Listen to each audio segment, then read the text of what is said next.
Hey there, you guys. My name's Angel, and I am here to talk about something that's going on in Abilene with the numbers and something that maybe not a lot of people are talking about, or maybe that you maybe haven't paid a lot of attention to, but it is something that's happening that's kind of weird about properties right now in Abilene. And a lot of it has to do with the AI center that's coming in. It makes sense if you think about it, but I want to show you guys these numbers and what my analysis is. Now, keep in mind, you guys, that this is going to be a 100% my opinion on the market in Abilene because the numbers came out. I can show you those also, but I want to make sure that you guys get an understanding of what is going on. So why do I say that there's two stories that are they're both true, but they're also not going in the same direction. So what do I mean? Right now, due to the AI center and all the people that are coming in, we are seeing an explosion of people that are looking for places to rent.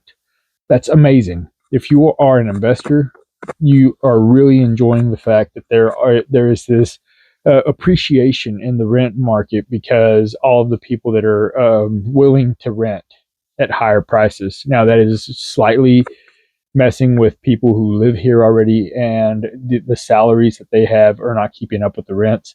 I've even heard stories of renters asking for properties back. So if if somebody's contract is canceling or ending, they're not willing to renew in order to get some of these AI people in there. So I want to talk about this metric. What I'm going to show you is a metric that I have set up on my MLS that I can look at whenever I open up my MLS and get an idea of the market health today. So I've got it set up for 7 days on this metric.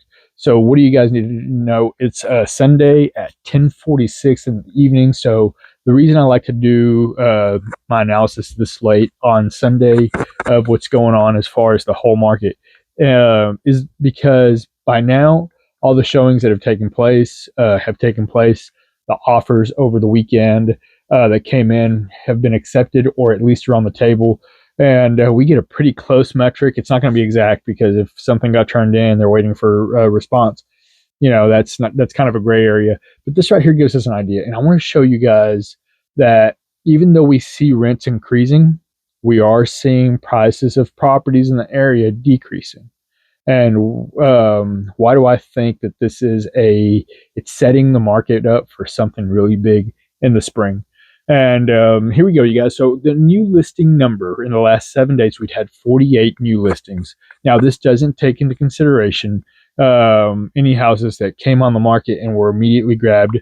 They go straight to either pending or active option. So just so you guys know, if something came on the market and it went active option, well, it does not take that into consideration. These are all just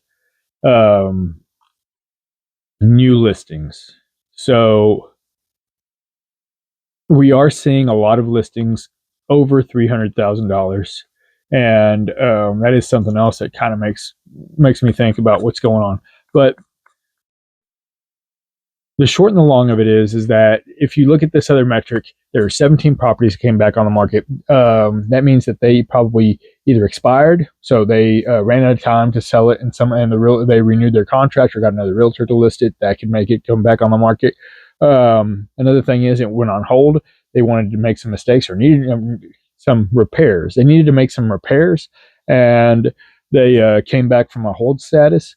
The other thing is that they may have had an active contract. They went through the inspections and it fell either due to the inspection or to the financing. It could have nothing to do with the property. It could just have something to do with the financing of the property just didn't go through for whatever reason.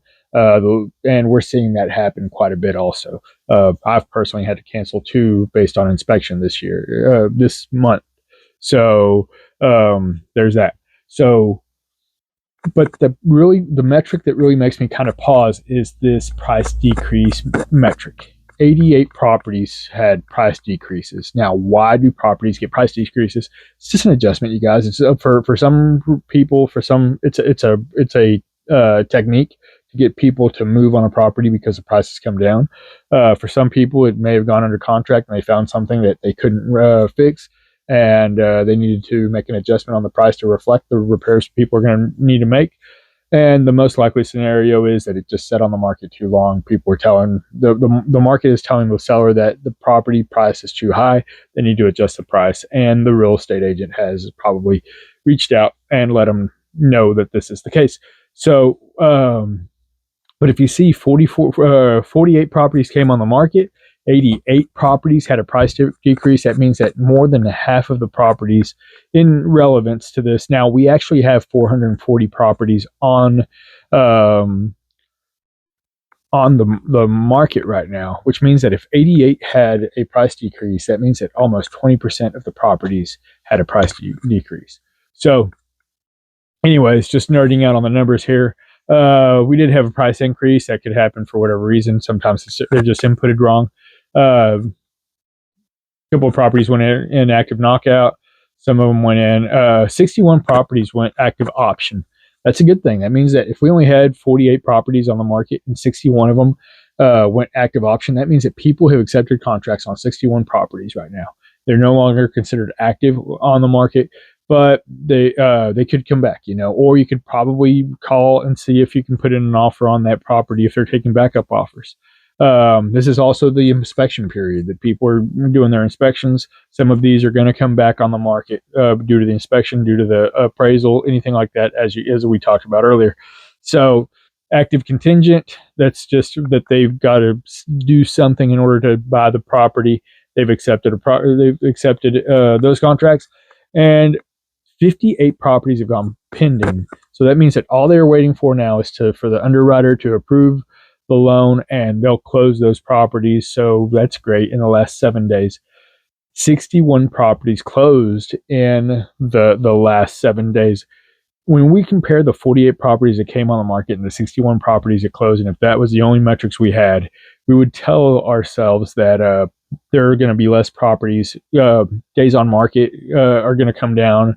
There are going to be less properties for people to choose from, and the health of the market is going to quickly shift whenever the supply of property comes down from this kind of weird buyer slash seller, more of a neutral market that we have going on right now, where there's concessions being made, but prices are also not coming down too much, to a straight seller's market. I'm sorry. So to a straight seller's market, because just the supply is not going to be there.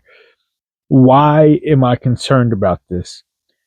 This is kind of the time that we don't see properties come on the market very much, because we are fixing to come into the holidays. There are going to be, Christmas, Thanksgiving, whatever you celebrate, and then New Year's, of course. And after that, we start the spring market. But keeping that in mind, if we start with a low supply, a lot of houses have to come on the market to make up for the supply that's going to happen in the spring whenever people start moving around for either school districts, jobs, that type of stuff. And one of the things that I'm concerned with is that whenever that does happen, and if at the same time interest rates come down within the next couple of months, we are going to have a feeding frenzy again, which is good for real estate agents, but it's bad for buyers. It's good for sellers. So depending on where you are standing, kind of the three friends that go to a football game, one roots for one team, one roots for the other, and the other doesn't care about football. Somebody's going to have a good day, somebody's going to have a bad day, and somebody's not going to care which way it goes. So, you guys, just want to give you guys my opinion on this. This is setting us up for a boom as far as prices go. Right now, they're kind of pulling back a little bit, but I guarantee you that in the spring, prices are going to be going up. This is going to be a completely different story. So if you can put a property under contract on the market right now, not a bad time. We're getting concessions. We're getting repairs. We're getting all kinds of things in the purchasing world, especially if you're a first-time home buyer. Now, if you're an investor, you know that you're right now, all the investor offers that I've been seeing are just very aggressive, which is the way that investors play. And anyway, you guys, here are the numbers. Not really, just wanted to give you guys an idea. Hope this helps. Talk to you later.